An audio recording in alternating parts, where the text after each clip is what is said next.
Back. Sex for money. In almost every state, prostitution is a crime. But what if we told you about a legal form of sex for cash right here in Arizona, and it's considered a form of therapy? Fox 10's Kelly Hessedall has the story. Behind closed doors therapy, where getting comfortable doesn't mean lying on a therapist's couch. It means getting into bed. And the focus isn't on talking, it's touching, skin-to-skin contact, sometimes even sexual intercourse. You're going to start to listen to signals from your body.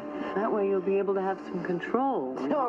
They're called surrogate partners. Helen Hunt plays one in the new independent film, The Sessions. Her client, a 38-year-old quadriplegic virgin. I'm not a prostitute. You don't have to pay me up front. And there's a limit to the number of sessions we can have. The limit is 6.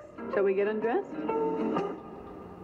But this isn't just playing out on the big screen. It's happening in bedrooms across the country. Surrogates are typically women, but there are some men who do this for a living too. In my work with clients, we will never take one stitch of clothes off before session 7 or 8. Shai Rotem has been a surrogate partner for several years. His female clients, all ages. From 23, the youngest, to 60-year-old, the oldest. Is it difficult, though, even as just being a man, though, to actually go through with intercourse with somebody that you may not be physically attracted to?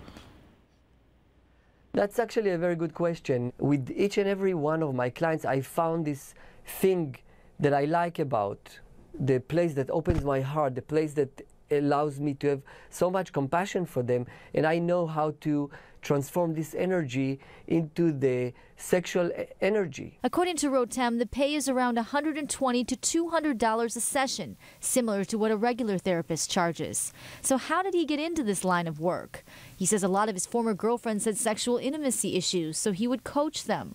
He already had a degree in psychology, so he got professional training and eventually became a certified surrogate partner. Some people are impressed. I would say most of the people are impressed.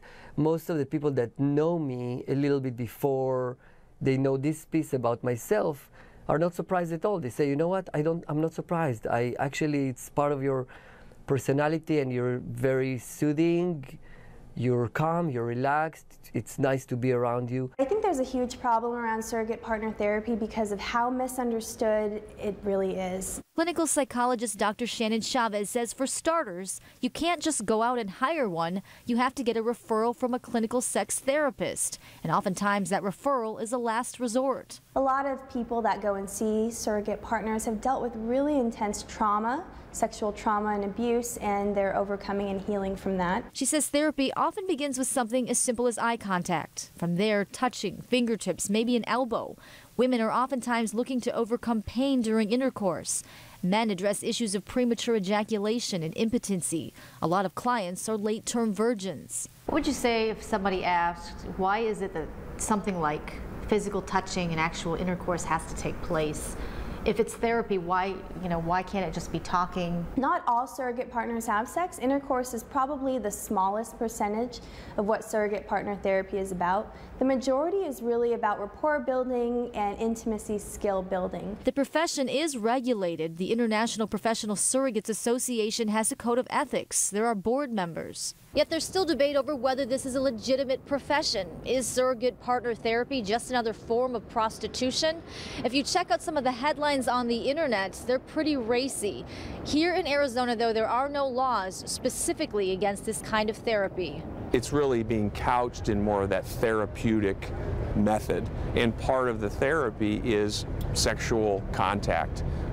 That's really, though, I think the way around the classical prostitution type statutes that all the different cities have on the books. Criminal defense attorney Scott Mason says legally the profession falls into a gray area. And the problem really is when you have laws that deal with sex and those, talking about privacy, talking about areas that, getting the government to enforce the law and to police that, that can be very difficult. Some of us maybe don't agree with certain things that people do, but we don't want the government in our bedroom. Paying money for sex is illegal. Paying money for therapy is legal. There are so many people, clients, former clients, who now have families, kids, which they couldn't have before therapy. Verbal therapy didn't help them. They say, you know, I feel progress, I feel that I'm healing, I feel that I'm getting transformed. I feel that now I can go on a date. I feel that I have hope. Kelly Hessedal, Fox 10 News. There are only about 50 certified sexual surrogates in the U.S. Therapy can take anywhere from a few months to several years.